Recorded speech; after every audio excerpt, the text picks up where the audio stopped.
vous avez le ministre ou vous avez le chef de la région qui dit non, non, non, moi je sais mieux comment je dois le faire. Vous me donnez l'argent et moi je vais le faire. La deuxième période pour la Grèce, c'est la période qui commence 1913 jusqu'à les grands Big Bang. 1993. S'il vous plaît. 1993. Qu'est-ce que je dis? 1913. Avant la guerre. En Belgique, on dit 93. Oui, il y a 93 pour moi aussi. Et c'était là la forte période d'adaptation aux quatre libertés. Malheureusement pour la Grèce, là, on n'a pas eu le courage, les gouvernements, tous les gouvernements, n'ont pas eu le courage de faire les adaptations nécessaires. Je prends un exemple stupide. Ça m'étonne. Encore aujourd'hui, au XXe siècle, 2015, 2018, les monopoles et la force des taxis, avec tout le respect aux taxi drivers. Les taxis, c'est un monopole terrible, la Grèce. Vous pouvez faire rien contre. Rien. Le ministre qui va oser de toucher le secteur des taxis, il est out dans 2 semaines. Monsieur le consul, vous me confirmez? C'est pas ça. Tout à fait ça. Comme exemple. Et c'est pas uniquement au taxi d'ailleurs. Oui, c'est pas uniquement le taxi. Mais je prends tous les taxis sont très sympas.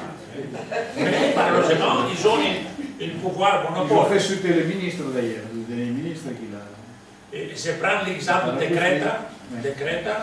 À Crète, vous avez des hôtels luxurieux. Et là, vous arrivez comme un Français riche et vous dites, je vais que l'hôtel me prenne de l'aéroport et me conduire à l'hôtel. Je n'ai pas envie de chercher un taxi ou quoi. Vous avez combien de grand clic là, si vous faites ça? Oh là là. Je laisse à côté que vous pouvez avoir des épisodes devant tout le monde à l'aéroport, mais vous risquez plein de choses encore aujourd'hui. Il fallait avoir un périphérique. J'ai entendu que M. Stavros Arnaoutakis a réussi de trouver un accord et il a dit si la voiture de l'hôtel est bien visible, qu'il appartient à l'hôtel, etc., ok, mais pas dans une autre contexte. Alors la période sérieusement d'adaptation, c'était une période où la Grèce souffre beaucoup. Dans le contexte économique, ce qu'on doit critiquer en Grèce, c'était que, surtout dans la sous-traitance, malgré le fait que la Grèce a beaucoup d'avantages comparatifs, elle n'a pas eu de grandes comparaisons avec des autres entreprises européennes. On a perdu beaucoup des entreprises, français, allemands, italiens. Quand, pendant cette période d'adaptation, au lieu de renforcer les liens entre les grandes sociétés françaises, les grandes sociétés, tous les autres Européens, on a eu un phénomène qui était le contraire. Là, il y a beaucoup d'explications, si vous voulez, on discute. Et aussi, les politiques structurelles de l'Union européenne n'ont pas trouvé leur but comme prévu. Par exemple, on finance le chômage, ou on finance les réadaptations aux possibilités, aux opportunités de travail. La Grèce a opté pour la première solution de donner aux chômeurs d'argent sans aucune obligation, surtout dans le contexte des jeunes chômeurs. Et quand je dis jeunes, je ne parle pas de trop jeunes, mais je parle des gens autour de 40 ans, de 60 ans. Vous écoutez aujourd'hui avec la grande critique qu'il y a eu en Grèce, dans ce contexte-là, beaucoup de gens qui ont quitté soit le privé ou le public pour aller au chômage avec l'âge de 40 ou, plus grave, de prendre leur passion. Parce que la législation nationale a permis encore ça. C'est un des sujets pour lesquels Troïka se bat de nettoyer toutes ces anomalies afin d'avoir une optimisation de l'utilité des fonds structurels qui passent en Grèce, soit les fonds nationaux, les fonds régionaux ou les fonds sociaux.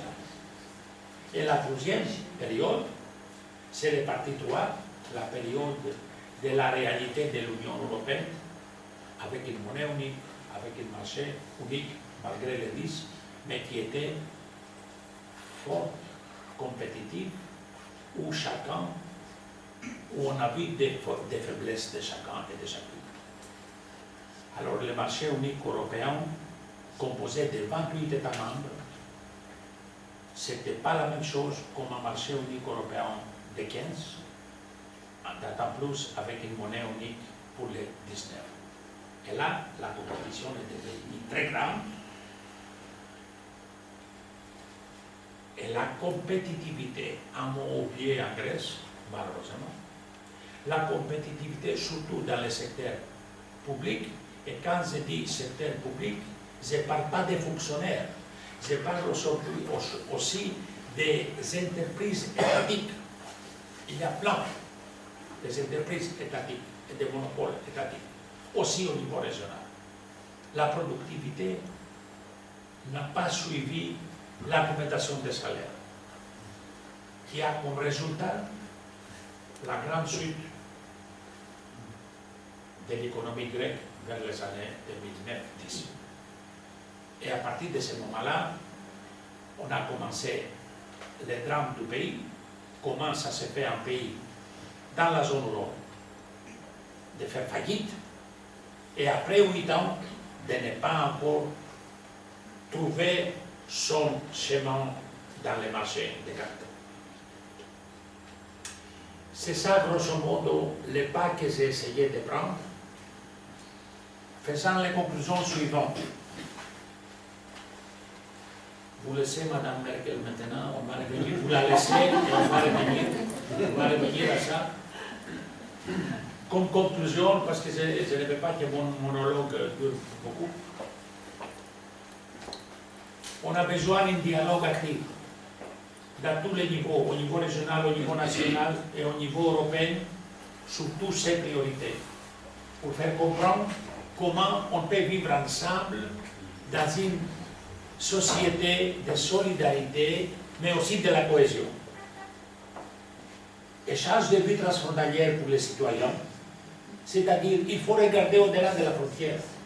Au-delà de la frontière sont des voisins, sont des co-citoyens, sont des gens qui ont une passeport avec les couleurs qui est le nôtre. Ce ne sont pas des autres, ce sont nous qui partagent les mêmes valeurs. Et avoir une orientation vers les valeurs européennes qui est éviter les populistes. Ça veut dire mythomane, maintenant vous pouvez donner à Mme Merkel. Parce que comme je vous promis, je voudrais être précis ce soir. Économiste, The Economist, c'est pas n'importe quoi, c'est pas le Bild Zeitung. Il sort le 10 juin 2010 avec ce titre-là. S'il y a un représentant des économistes ici, il peut m'accuser devant la justice, pas de problème. Il sort avec ce titre-là. Vous savez l'impact dans une semaine?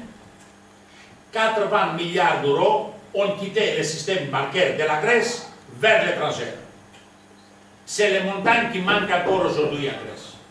Parce que les citoyens de la Grèce, les petits investisseurs, les petits qui a quelques 1000 euros à la banque, il a appelé son ami Théo. Théo, toi, une banque en Belgique, j'ai 30 000 dans mon sac, je dois les déposer quelque part.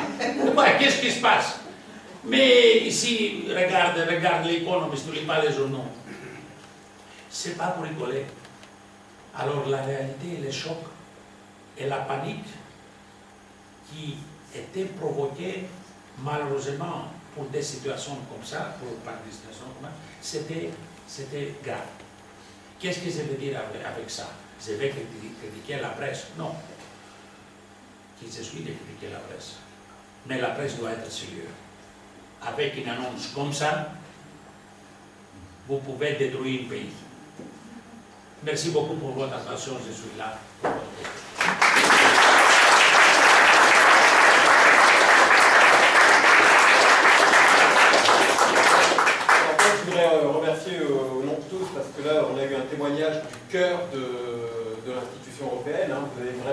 c'était du vécu, c'était vraiment un témoignage de quelqu'un qui était dans l'action.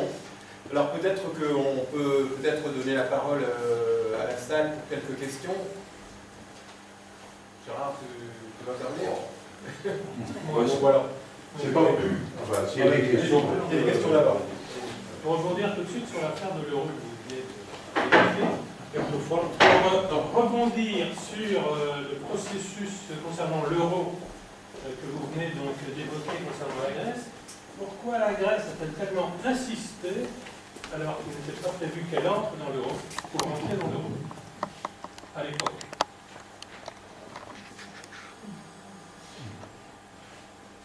Il y a une autre question similaire à ça, non? La Grèce est entrée dans la zone euro comme tous les autres pays candidats pour la zone euro. C'est-à-dire, il fallait remplir les critères. Il y a eu par après, des gens qui ont dit les Grecs ont manipulé les chiffres. L'Office statistique de la Grèce a donné des statistiques grecques.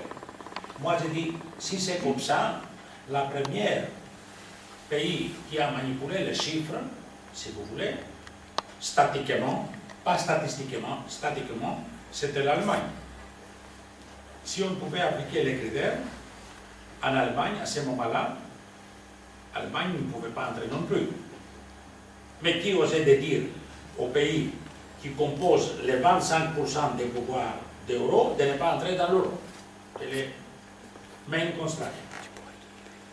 La Grèce, avec les relations monétaires et commerciales qu'il y a eu à l'époque, et aussi avec les taux de croissance à l'époque. Les dirigeants de cette époque, et moi je trouve à juste titre, on sait, en appliquant les critères, on demande d'entrer. Parce qu'il y a des pays qui remplissent les critères qui n'ont pas voulu entrer. Exemple, Suède. Suède remplit bien les critères, mais Suède a dit non merci, pas pour le moment. Idem pour Danemark. Alors, pour la Grèce, c'était considéré comme une bonne opportunité d'entrer là-dedans.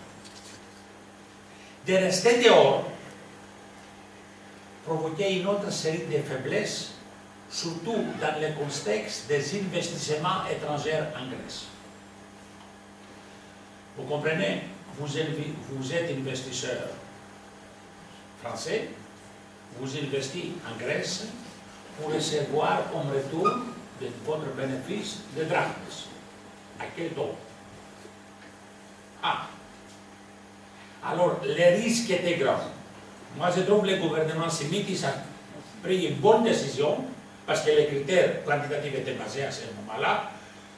S'il y a eu des anomalies dans les statistiques, moi, je demande les statisticiens, si quelqu'un connaît bien les statistiques, de me faire une remarque et je vais lui dire, écoutez, les statistiques ne sont jamais la photographie du moment. Vous n'avez pas une photographie du moment avec les statistiques. Vous l'avez après un an, ou quelquefois après 2 ans. À ce moment-là, tous les autres facteurs étaient considérés comme positifs pour faire entrer la Grèce dans la zone euro. Je ne suis pas d'accord avec ceux qui prétendent si la Grèce restait dehors de la zone euro, on pouvait avoir une argumentation de la productivité de l'économie grecque. Je dis non, ça ne marche pas comme ça. Parce que qu'est-ce que c'est ça l'économie grecque? Le tourisme, l'agriculture, et comme base industrielle, vous n'avez pas beaucoup de choses. Alors, argumenter quoi? De faire au lieu de, je ne sais pas, 3 millions de tonnes de oranges à Péloponnèse, doubler ça, ça ne porte rien. Ou avoir plus des hôtels, mais pour avoir plus d'hôtels, il faut avoir une monnaie. Alors, c'est très facile de dire ça. Très facile. Et moi, je provoque un dialogue si quelqu'un me dit ça, parce que, merci pour la question d'abord. C'est une bonne question qui a besoin d'une analyse. Très pertinente. Si vous avez une économie qui travaille dans le contexte des marchés uniques européens, il ne faut pas oublier ça. Et les frontières sont ouvertes. Alors qu'est-ce qu'on a voulu? Avoir la Grèce avec des frontières dans le marché unique européen, mais pas dans le même courant. Il faut prendre en considération les conséquences de ça. Avec une monnaie nationale qui était affaiblie. Chaque jour, la dévaluation des drachmes vis-à-vis les autres monnaies fortes était forte. Ça n'a plus résultat sur la productivité. Je pouvais comprendre s'il y a eu une affectation positive sur la productivité. On n'a pas eu ça. Alors, c'était une entrée pour donner les liens et créer des liens plus forts de l'économie réelle de la Grèce avec les autres. Et ce que je critique, c'est ça, c'est pas passé, c'est pas survenu ça. Je ne sais pas si mon commentaire est compréhensible. Tout à fait. Merci. Monsieur le maire a demandé la parole. C'était en deuxième. Non, mais Sinon, il y a un monsieur Je vais poser une question quand même. Donc, à la fin de votre exposé, on voit l'Acropole, Angela Merkel. Bon, et vous avez dit ce que vous en pensiez. Hein. Mais, quel est... bon, quand même, cette Europe, elle a un fonctionnement un peu curieux. Et le rôle de l'Allemagne là-dedans, il est quand même assez considérable. Hein. Et l'Europe, par exemple, aujourd'hui sanctionne les déficits des pays européens. Et elle devrait aussi théoriquement sanctionner les excédents. Or, quand même, le grand pays excédentaire, c'est l'Allemagne. Et si l'Allemagne fait beaucoup d'excédents, c'est en grande partie également parce que beaucoup de pays européens, eux, ont des déficits. Donc, entre les deux, il devrait y avoir un équilibre et également une solidarité plus grande des pays qui ont de gros excédents vers les pays qui ont au contraire de forts déficits. Donc, est-ce que cette Europe ne manque pas avant tout déjà de solidarité? J'ai une question. Merci. Merci. Solidarité en Europe, et si l'Europe est présente ou si l'Europe sanctionne. Vous savez, la solidarité, c'est un chemin qui a deux directions. La direction des donneurs et la direction de celui qui reçoit avec responsabilité. Vous me donnez, pas pour me donner, parce que je dois faire avec ça quelque chose. Je ne suis pas d'accord que l'Europe a sanctionné les pays faibles. Pas du tout.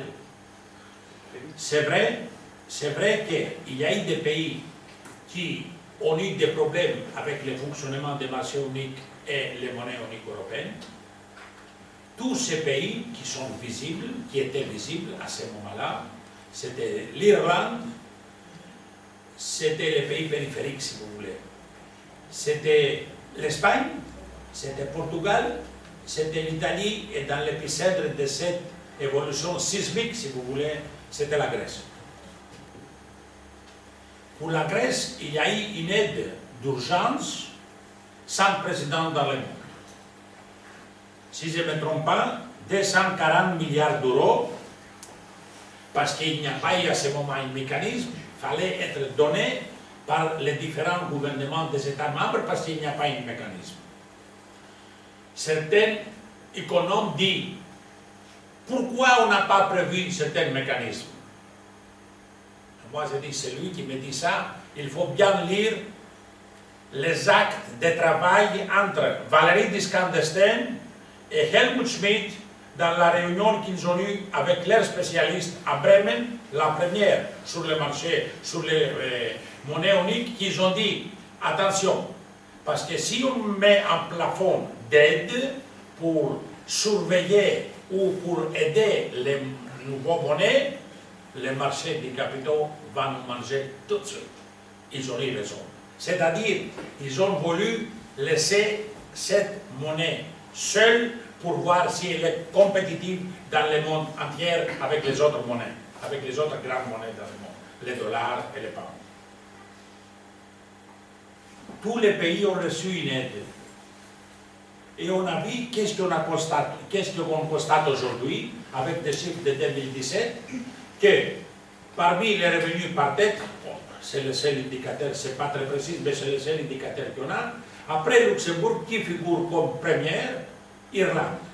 Parce que l'Irlande a fait une adaptation trop vite, selon les indications qu'elle a eues, c'est-à-dire investissement étranger, innovatif, ouverture du marché d'emploi aux étrangers. Il y a pas mal d'Allemands qui ont émigré pour trouver du travail en Irlande, si vous me croyez ou pas. Et l'autre aspect de la solidarité, qui est, il faut améliorer la solidarité, je suis tout à fait d'accord avec vous. Il faut améliorer la solidarité, mais il faut améliorer aussi la responsabilité. J'entends vu aujourd'hui à la télévision grecque, apparemment, pour la hotspot de Moria, ils ont investi 1 million quelque chose, plus d'argent, pour créer une possibilité pour 2000 personnes, je ne sais pas quoi, et si vous êtes là, vous allez constater qu'il n'y a presque rien, c'est une situation insupportable, et apparemment, il y a eu des magouilles. Alors, si nous voulons une solidarité comme ça, moi je ne suis pas d'accord. Nous voulons une solidarité concrète, mais avec une responsabilité concrète. Ça, c'est le texte. Bien. Comme vous remarquerez, je vais piquer sur mon écharpe, là, qu'on voit dans le film, la Pitata. Elle est un peu plus rose que la sienne et rouge, mais bon, Oui, c'est quand il était c'est la jeunesse. C'est quand il était plus jeune qu'il était plus rouge, certainement qu'aujourd'hui. Bon. C'est normal. Bien, écoutez, je voudrais à mon tour remercier notre conférencier. J'ai appris des choses. Pas beaucoup de choses, mais j'ai appris des choses. Et je pars toujours du principe, quand je vais à une réunion, quand je sors, c'est pas en fonction du nombre de personnes qu'il y avait ou du ton des débats. Je suis heureux quand j'ai appris quelque chose. Et je voulais à cette occasion, avec l'association de jumelage Villeneuve Cagliari et Citoyens d'Europe que je préside depuis 89, excusez du peu, je voulais rappeler, nous qui sommes, moi qui suis en particulier un Européen de toujours, je l'ai expliqué à notre conférencier au début, bon, j'ai le malheur d'être né avant la fin de la Deuxième Guerre mondiale, preuve que je suis plus très jeune, mais ça m'a permis de mesurer, d'abord à travers tout ce que mes grands-parents et parents m'avaient expliqué sur les déchirements de l'Europe, et les témoignages directs, oraux, sont beaucoup plus intéressants que ce qu'on peut lire dans les livres, car c'est du vécu, et du vécu au quotidien.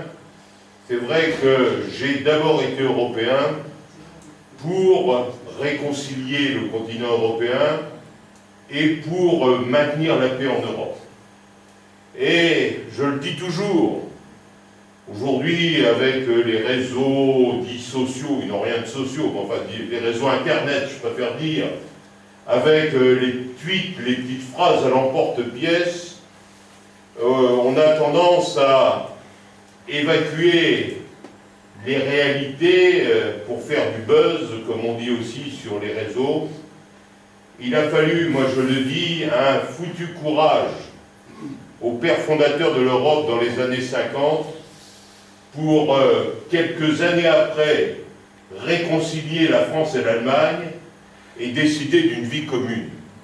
On a du mal aujourd'hui à imaginer, quand on voit des divisions qui existent entre nos pays européens, à l'intérieur même de chaque pays, les déchirements, quel courage il a fallu pour se serrer la main quand il y a eu 50 millions de morts, quand il y a eu des camps de concentration de la part d'un pays, installé d'ailleurs dans d'autres pays, avec plus ou moins la complicité de ces pays, et bien quelques années après on dit il n'y a pas d'autre solution si on ne veut pas avoir une nouvelle guerre toutes les 20 ans que de construire l'Union européenne.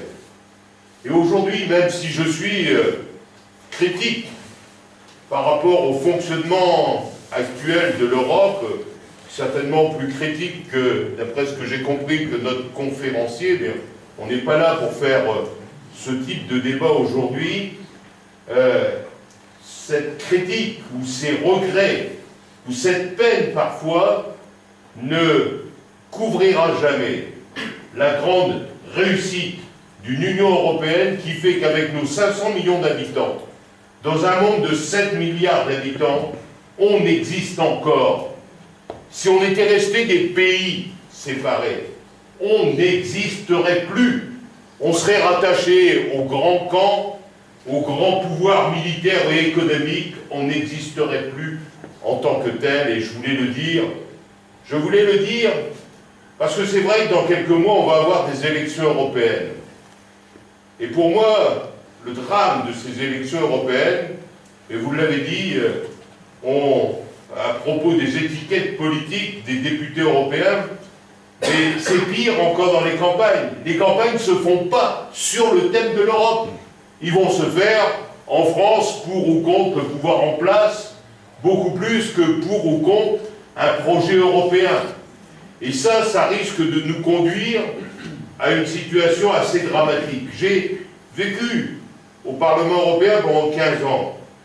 Ce que j'ai aimé en particulier, et qui m'a peut-être facilité mon évolution politique personnelle dans nos villes, qu'il faut mieux rechercher ce qui unit que de toujours pinailler ou rechercher ce qui divise. Car au Parlement européen, et en Europe d'une manière générale, que ce soit à la Commission, que ce soit au Parlement, que ce soit au Conseil, 3 institutions qui font les décisions ensemble, et qui me font dire souvent à ceux qui disent « à Bruxelles, ils ont décidé que ». Bah à Bruxelles, si les députés européens français faisaient leur boulot, ça serait eux. Si, je dirais, même dans l'administration de la Commission, eh bien les sortants des grandes écoles françaises choisissaient plutôt Bruxelles que Bercy, on serait un peu plus présents, et même nos ministres, pour les avoir côtoyés, c'était pas la priorité principale quand il y avait une réunion du Conseil européen que d'aller à Bruxelles, ou à Strasbourg, mais le plus souvent à Bruxelles, et souvent c'était le représentant permanent de la France qui représentait la France, sauf s'il y avait un gros problème, des conférences de presse et des télévisions. Donc, c'est vrai qu'aujourd'hui l'Europe a des difficultés, de graves difficultés, elle pourrait même exploser et nous renvoyer au malheur du XXe siècle, car tous les ferments des années 30 en Europe sont encore dans le terroir européen aujourd'hui. Et c'est pourquoi, à la fois, les élections européennes auront leur importance, même si je suis très très pessimiste en la matière, sur les alliances possibles entre les extrêmes contre l'Europe.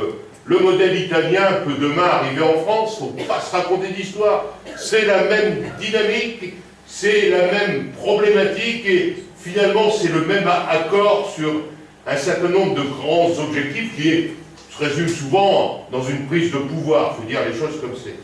Donc, avec Citoyens d'Europe, avait aussi mon mouvement Rassemblement Citoyen, avec Villeneuve d'Ascq, Haïdari, c'est vrai que, à défaut de pouvoir peser sur la campagne proprement dit, quand on sait comment se font les listes électorales, les listes de candidats au moment des élections européennes, à défaut donc de pouvoir peser, on va essayer.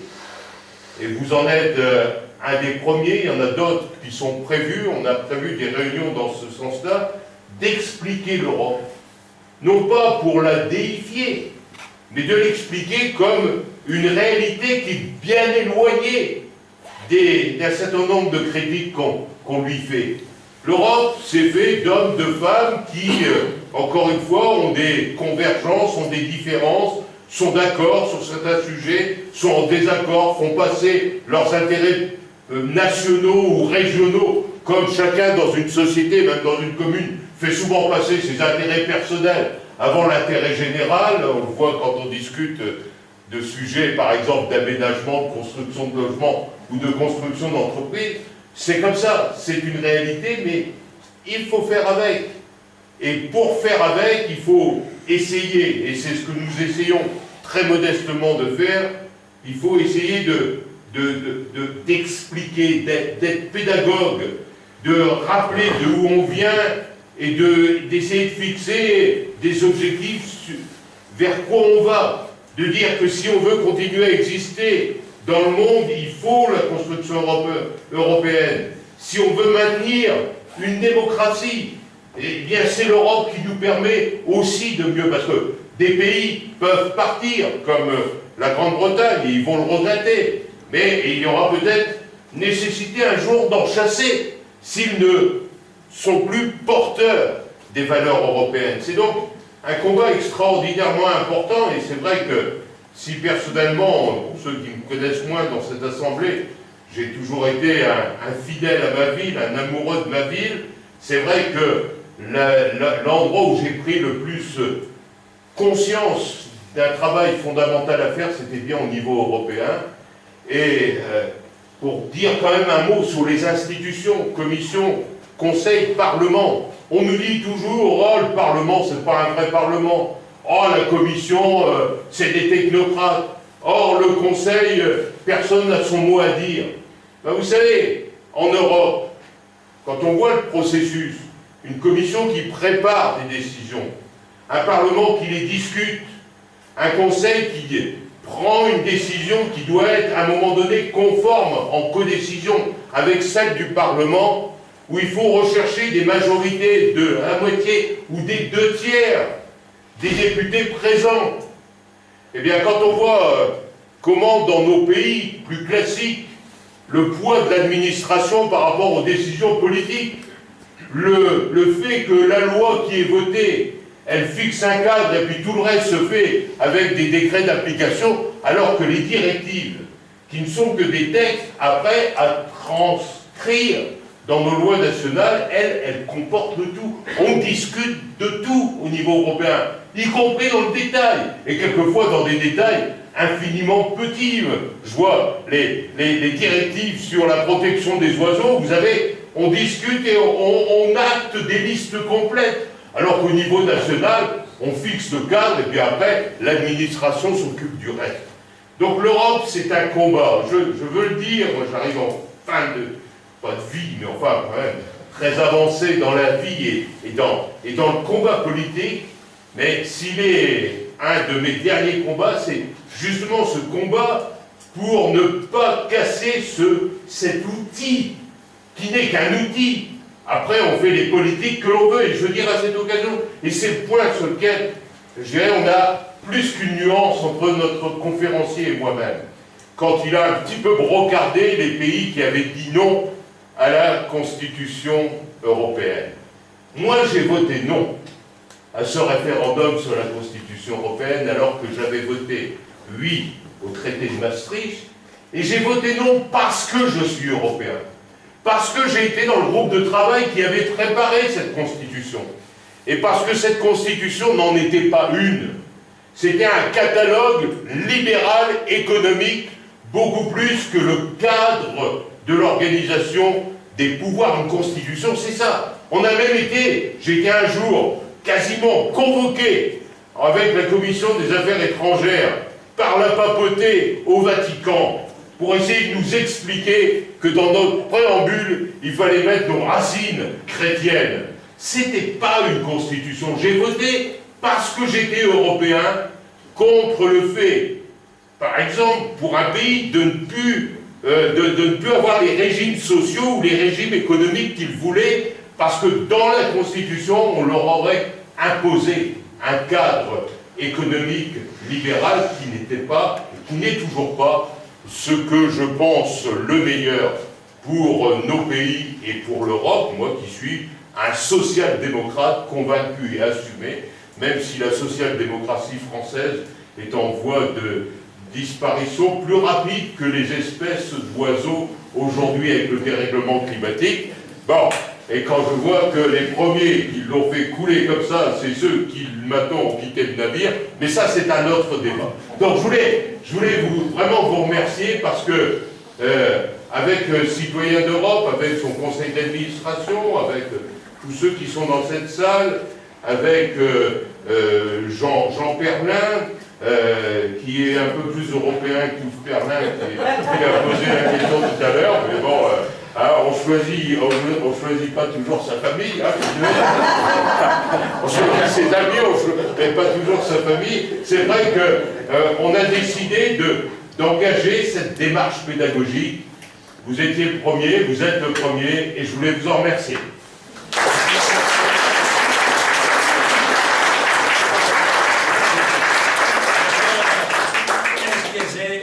Le droit dans une post-scriptum.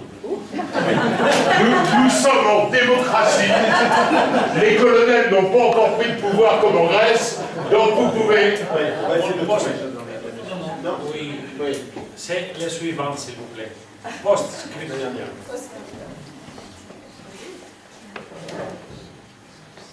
J'ai appris de vous beaucoup de choses. Et vous m'avez touché avec les derniers mots que vous avez dit. Alors, mon post-scriptum pour ce soir, et on va finir ici. Dans le contexte pédagogique, quand je parle avec mes étudiants, je montre ces photos. C'était une démarche en faveur de Jo Cox, qui était assassiné pendant la campagne des référendums britanniques, parce que cette jeune dame, une politicienne charismatique du parti de Labour, a osé de dire on a plus de choses en commun que des choses qui nous divisent. Merci beaucoup pour la leçon, monsieur.